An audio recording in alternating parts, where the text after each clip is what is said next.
United Methodism is becoming so stagnant that it seems like all that it is producing are flesh-eating mosquitoes.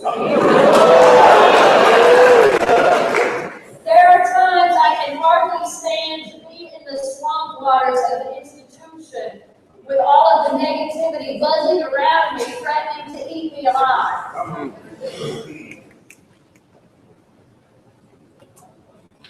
But before I get into all of that, I guess I should first start with an introduction. My name is Reverend Sara Thompson Tweedy, and I am a self-avowed practicing homosexual.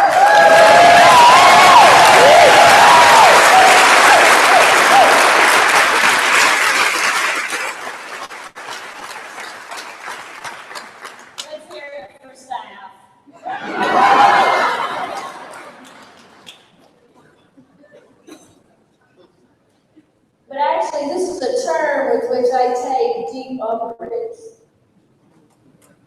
So, as many of you know, a complaint was filed against me for being married to a woman.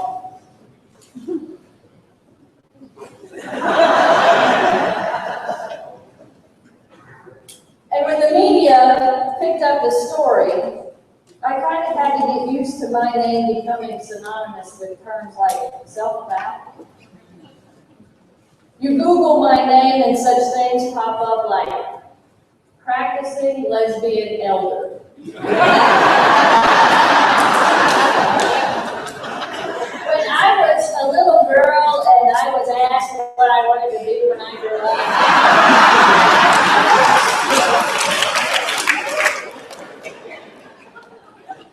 practicing lesbian elder was not what I had. But I am so grateful for this national platform where I can clear one thing up once and for all. Brothers and sisters, I am not practicing.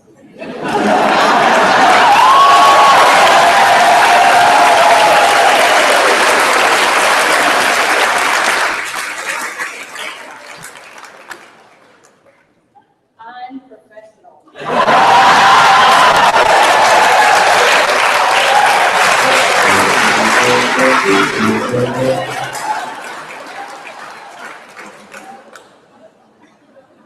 And if the IRD or Reps from Good News are here, make sure you quote me on that, please.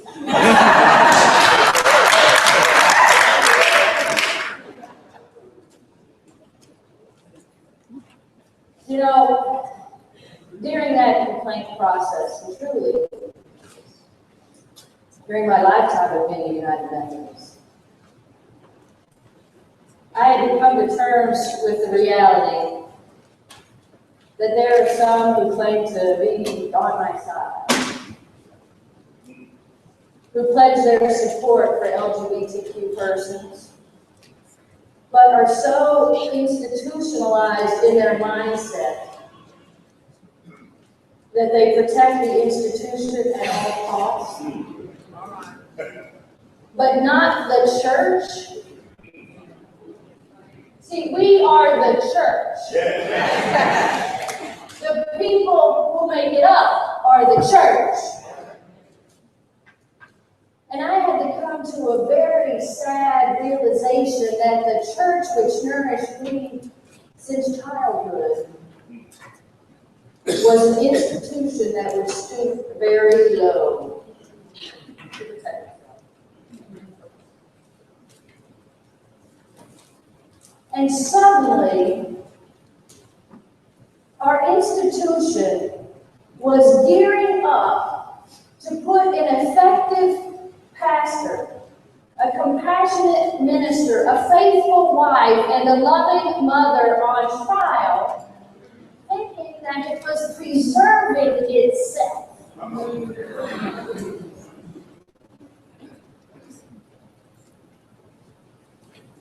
This was a really surreal experience for me. But you know, it's not just the haters who hurt queer people. You know, big it is as big as it does. We expect that. But the people I've been hurt by most are, in the words of Martin Luther King Jr., he called them the white moderate. The other night, someone used the term the Bushy Methodist bill. You know, the ones who ordained me with a wink and a nod in private, but publicly said things like, well, we gotta uphold that book of discipline.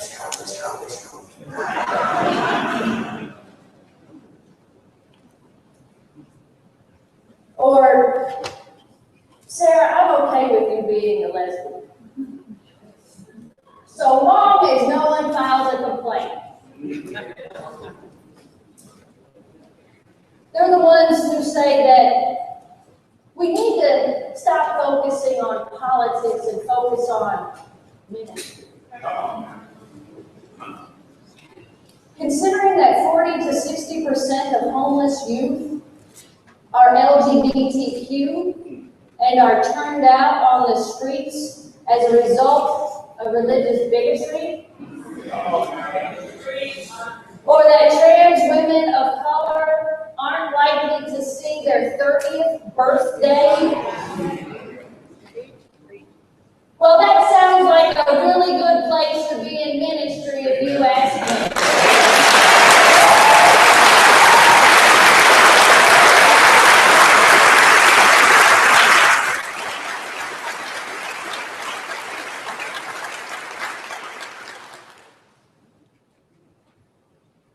But you know, my favorite comes from a few bishops.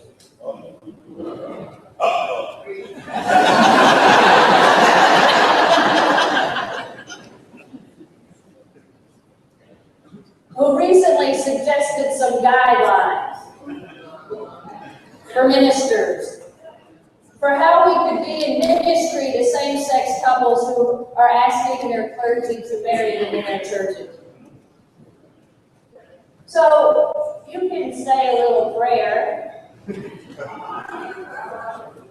you can read a scripture because those are chargeable offenses. Let me tell you what that sounds like to me. Here's some breadcrumbs, queer people. Yeah. I can't live off breadcrumbs. And furthermore, with friends like that, who needs Westboro?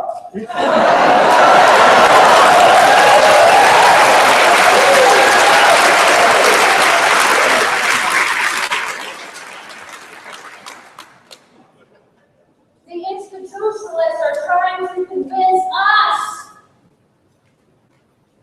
that LGBTQ people and our allies, that we're the ones stirring up trouble in the institution.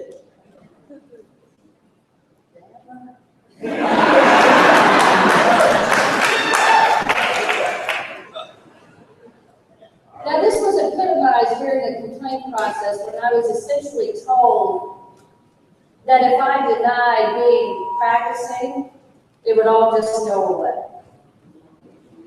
Now, you see, right about the same time that a complaint was filed against me, things were gearing up for Frank Schaefer. And he went on trial with my buddy Frank in the house. There you go.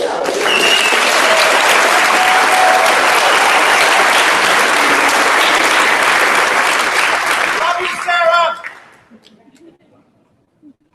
You know, Frank's trial suddenly showed the institutionalists that trials weren't going to scare us. Our movement did not back down like they thought it would. And when Reverend Dr. Tom Ogletree was charged over 30 United Methodist ministers in the New York Annual Conference alone said, "You try him, then you try me."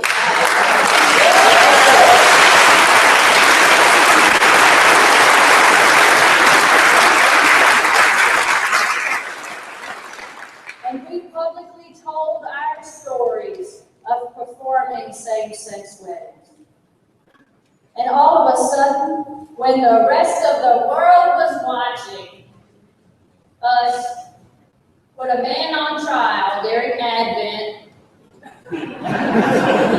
for performing his son's wedding, church trials suddenly weren't so bold. And for this reason, the door to make it all go away was held wide open to me. Now, Sarah, I'm going to ask you if you're practicing. You say no, and it's over.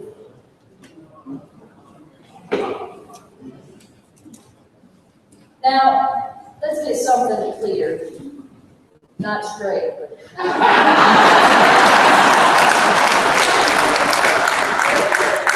the indignity is not that I answered yes.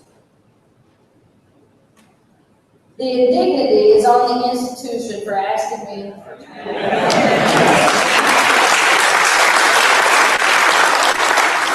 I am sick and tired of the institution reducing LGBTQ people to our sexual acts.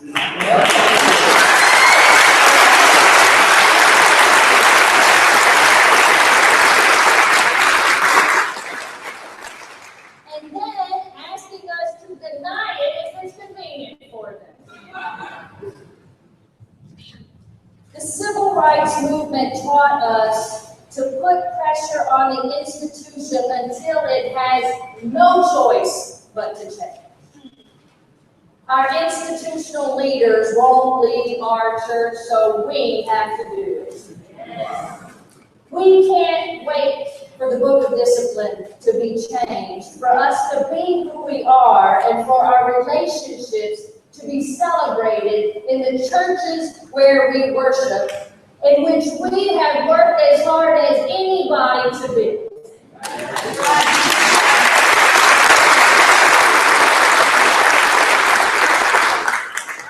can't wait for General Conference 2080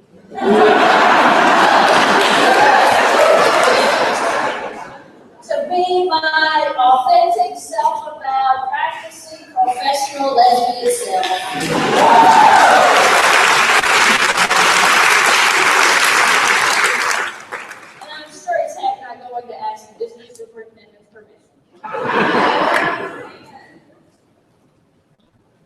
But furthermore, I'm not leaving the denomination.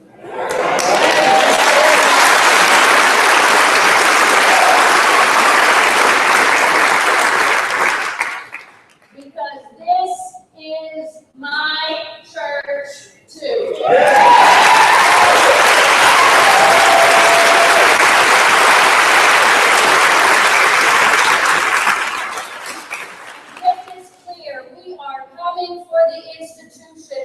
The mighty river we are, we will sweep it away with the might of our love.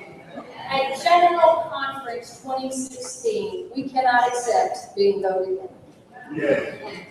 And if we are, then we must be prepared to take additional recourse. No is no longer acceptable. And now, I just want to have a word with my queer clergy brothers and sisters. And I'm not excluding the rest of you, but the movement needs us right now. They need us to be out. And I don't mean 1 foot out of the closet out. Written into the book of discipline is the convenience of don't ask, don't tell. So long as we live by that, we will be picked off one by one. We have got to get organized and start strategizing, not only about how to support one another, but what we are going to do when the next one of us is put in the crosshairs. I hear from LGBTQ seminarians and those who are in the ordination process who are getting tossed all the time because they can't and they won't live under Don't Ask, Don't Tell. I see you, Ed.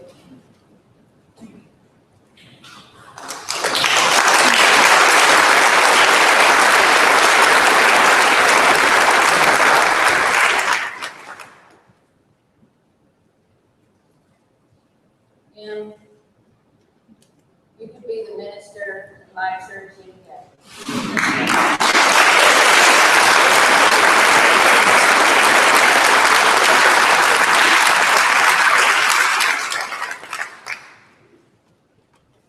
We have to stop telling queer clergy candidates and clergy to work within the book of discipline. And it's time for us to stand in the gap. Institutionalists like to make haughty statements that the United Methodist Church does not ordain practicing homosexuality.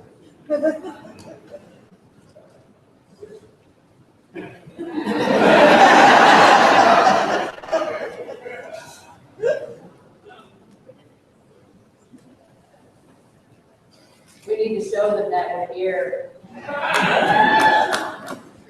And when people see that their beloved pastors and ministers and prophets and counselors and teachers are queer, with few exceptions, love wins.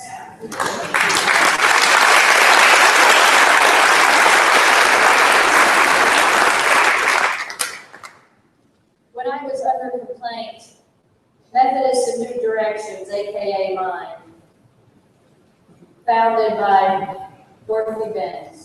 It's a great leader.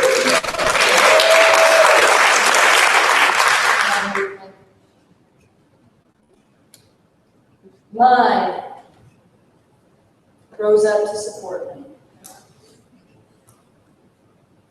Will the mind peeps in the house please stand?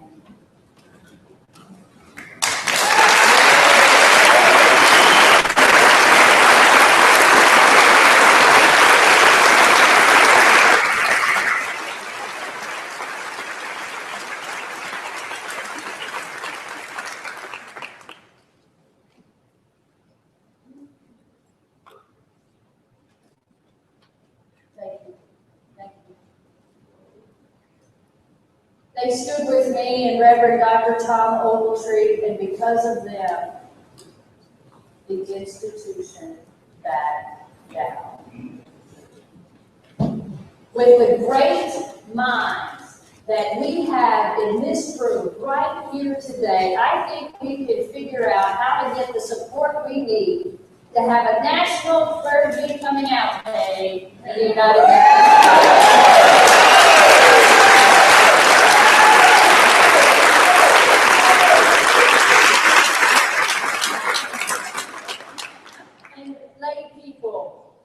Who are in progressive congregations. In your next pastoral transition, insist on having a queer person.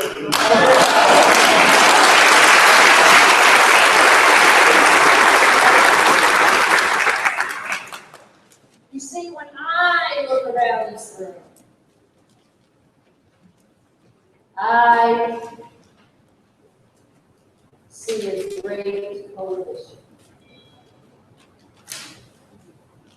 People of color, immigrants, lesbians, gay men, bisexuals, transgender, cisgender, queer, intersex, women, men, straight, old, young, persons who are differently able, and people on the spectrum. And thank God for those like Audre Lorde who defined and named intersectionality for us. She said there is no such thing as a single issue person because we do not live single issue lives. We can't untangle our race from being queer, or being differently abled from being gay, or being trans from our immigration status. Noticing and honoring the fullness of our being means that we strengthen our movement. Intersectionality has taught us that our separate moving streams can come together and be one mighty river, as we have seen here in this church that we have created for ourselves, and have no doubts. Wherever this river flows, every living thing that moves will thrive. Thank you.